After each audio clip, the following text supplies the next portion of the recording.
Welcome everybody to a brand new episode of Top to Bottom. In today's episode, we are going to be reviewing the new Royce da 5'9" album, The Allegory. If you're new to this series, what we do is we take each song and we put them in order of my own opinion from least enjoyable to most enjoyable. And then at the end of the video, I am going to give you guys a score based on what I thought the overall album deserves. And if the skits are important to an album, we will discuss them, which they are for this one. So we are going to be discussing them in this video. But we'll get to those at the end of the video. And for now, we're going to hop straight into the list. We have 15 songs if you take away all the different skits. And without further ado, we're going to hop straight into it. At the number 15 spot, we have Tricked. This is my least favorite song in the album because in my personal opinion, I feel it is underwritten. The word tricked plays way too much of a part in this song. It's repeated too often, and for that reason I think it's underwritten. Still though, I will say there are some good qualities to this track. For example, the beat, which is really heavy and bass and is really trappy. I like some of the vocals on this track as well, the way they sort of skip around with the beat.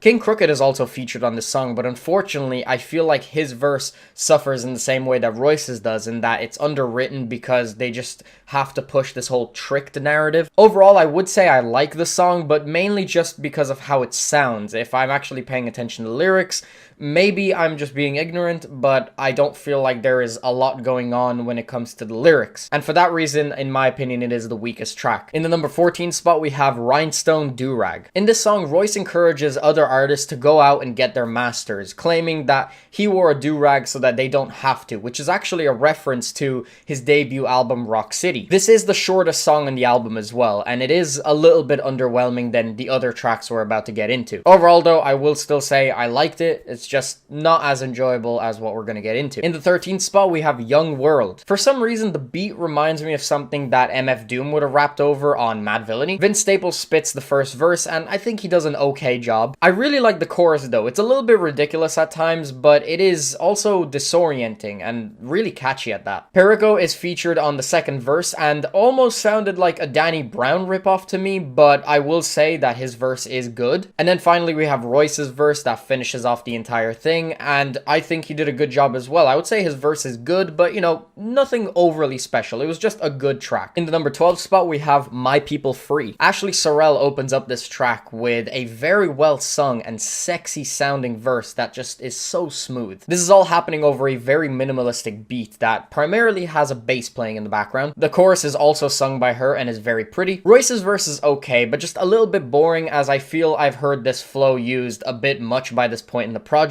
I do feel like Ashley is the best part of this song. I'm mainly here for her. Overall though, I'll still say it is a good track. I do enjoy it. It's just Royce's part, his flow, I feel like I've heard it before. In the 11th spot, we have I Play Forever. This song starts off with Graph on the hook and on the first verse. His delivery actually reminds me of some of the quieter moments off of Brockhampton's best albums. The instrumental is a bit lo-fi and is quite nice. Royce comes in after that and delivers a super technically impressive verse. One other thing to note is that there is actually a reference to Outkast with the lines that go, I play forever, dog.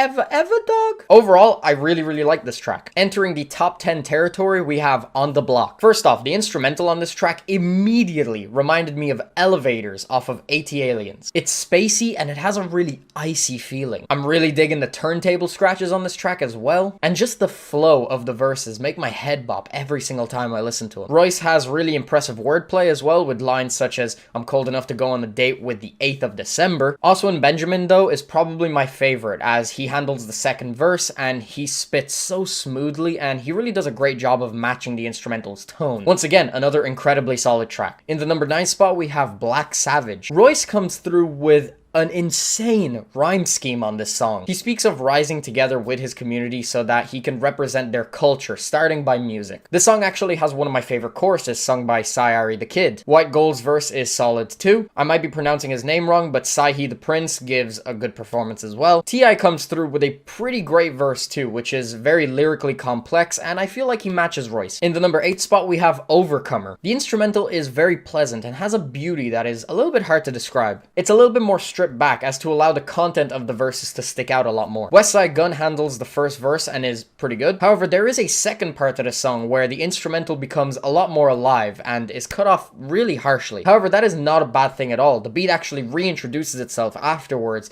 and Royce begins his verse. In his verse, he actually addresses the situation he had with Yellow Wolf, giving him a pass but warning him at the same time to not make the same mistake, whatever that mistake was. Overall, I feel like this song is really powerful and emotional. In the number 7 spot, we have Thou Shall. The instrumental is cold and eerie on this track, while managing to be one of the hardest on the album. Royce's rapping ability and rhyme scheme is just head-spinning and insane. Kid Vicious is featured and goes just as hard as Royce. His wordplay is very impressive, with one line specifically standing out to me. I want to flip the world upside down and make all you niggas look up to the streets. He throws shots at the overall game of hip-hop at the moment in its current state, with a jab to Future, suggesting that maybe he's not much of a mumble rap fan. Appropriately, he gives shouts to MCs that don't fit this criteria with the line, I get to share a stage with Nickel 9, that's crazy. We on tour with Eminem, baby, that's shady. This song just goes really hard, and for that reason, I really love it. In the number 6 spot, we have Upside Down. To take a break from the last couple of songs that came before this, the songs Fubu and the one we just discussed, Thou Shall, we have Upside Down, which is not nearly as hard as those songs and is a lot more laid back and has one of my favorite instrumentals on the whole project. I like the way it introduces itself, the way the title is sort of being repeated and the way it skips. Ashley Sorrell once again is singing the chorus on this in a very cold and chilling way. Her singing though is beautiful and very nice to listen to. Royce delivers a lyrically dense verse, but the one caveat I have are just the first few lines that I feel are a little underwritten, but that doesn't take away from the fact that this song is really fucking good. Benny the Butcher is featured on the second verse and actually raps more aggressively than Royce. I would say I enjoyed his verse more. Cracking into the top 5, we have Fubu. This is the song I was talking about on Upside Down, and actually it's even harder than Thou Shall. Featured on this track is actually Conway the Machine, which in my opinion is very fitting as the instrumental is very dark sounding. His verse along with his flow is really great. Royce follows on top of that with a really aggressive verse. His part is definitely one of my favorites on the album and his rhyming is really good and his flow is just mesmerizing. In the number 4 spot we have I Don't Age. Once again, this is another really hard track due to its instrumental and it has some of the most aggressive delivery from Royce on this entire project. Royce continues the theme of this album talking about drug abuse, speaking how his father wants cocaine because his father in the past dealt with cocaine addiction. There is a nod to Kendrick Lamar's Control on the second verse. Overall, this song is very rapidy rap, but it is extremely entertaining because of how hard Royce goes with not just his flow, but also his wordplay. The hardest line in my opinion being, they say you are what you eat, but I never ate goat. And you know what? He has the right to boast. In the number 3 spot, we have Hero. In my opinion, the album ends on a very high note with a more upbeat instrumental, definitely the most upbeat on the entire album, with Royce delivering a passionate performance for a few verses and White Gold ending the whole project on the outro. Royce shows his appreciation for his father on this song. He talks about some of the struggles he faced when he was growing up and how his father was his hero through these times. It's very sweet and actually a little bit tear-jerking as well. The singing on the outro is very fitting and on top of that, really sweet. In the number 2 spot, we have the first standalone song on the album, Dope Man. This song is actually a little bit of a flip from the classic NWA version of the song with the same title. The instrumental is very detailed and really pleasant on the ears. The chorus is really catchy with Royce and Imani repeating the phrase, Dope Man, please can I have another hit? Possibly suggesting a darker image of drug dependency. Royce's flow and wordplay is on point on this song. In the outro, he speaks of racism and how the government injected crack into his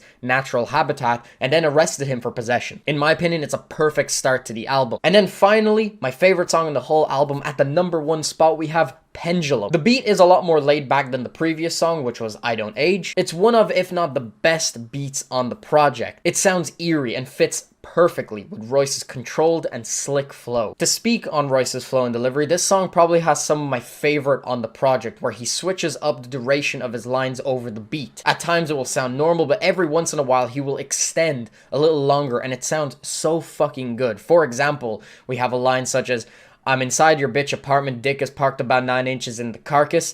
God, that sounds so good. You need to actually listen to the song to understand how he switches from more short lines to lines where he's overextending a little bit over the beat, and it sounds incredible. And then to end this song, we have Ashley Sorrell once again delivering a very cold final verse. Overall, this is my favorite track on the album. Now, to speak on the skits, I'm not going to be ranking them or anything like that. I'm just going to talk about them because I do feel they play a part in the overall theme of the album. The opening skit shows a father asking their child a bunch of really political questions to which they give sometimes very extreme answers, possibly representing how America may be corrupt due to generational issues. The issues discussed seem to be political in nature and make heavy references to racism, culturally and systematically. The ice cream skit sees a woman educating an ice cream man on the origins of the ice cream truck song. You know that song that the ice cream truck always plays? It's really iconic. According to her, this is a song that was actually made over 100 years ago and is very racist, and here is the ice cream man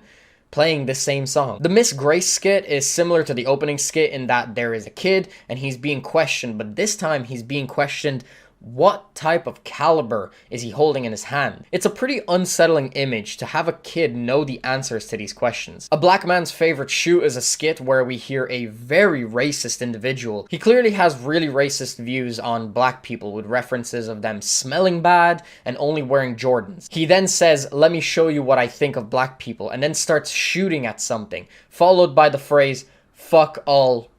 Then he says the N-word. The final skit on the album is actually hosted by none other than Marshall Mathers, Eminem. I was kind of surprised to see that he didn't make an appearance on any of the songs, but hey, we have him on a skit. And he's talking about life as a black kid, growing up and seeing all of these people who are idolized, who all happen to be white. The toys are white, the people on TV are white, and every once in a while there'll be a black person, you know, mixed in. He says how he doesn't understand how you can grow up like that and not have a chip on your shoulder. But simultaneously, he's also talking positively about hip-hop. He's saying that there's probably nothing to have ever existed that has brought so many cultures together more than hip-hop. No form of music, nothing really has ever connected people as much as rap music. Those are all the skits on the album, so now I'm going to give you guys my opinion on just the overall thing. In my opinion, this was a fantastic project. It speaks about a lot of issues when it comes to racism, drug abuse, and wealth inequality in America. The technical ability on the majority of this album was fantastic, and there were probably so many bars that flew over my head. What really stood out to me though was the production that is just so detailed and nuanced. I will say though, I think this album is a lot better when you're actually paying attention to it. I don't feel like this is an album that you're just going to play in the background, bar maybe a few of the songs that go a little bit harder, but I feel like if you really want to enjoy this album, you really should be focused on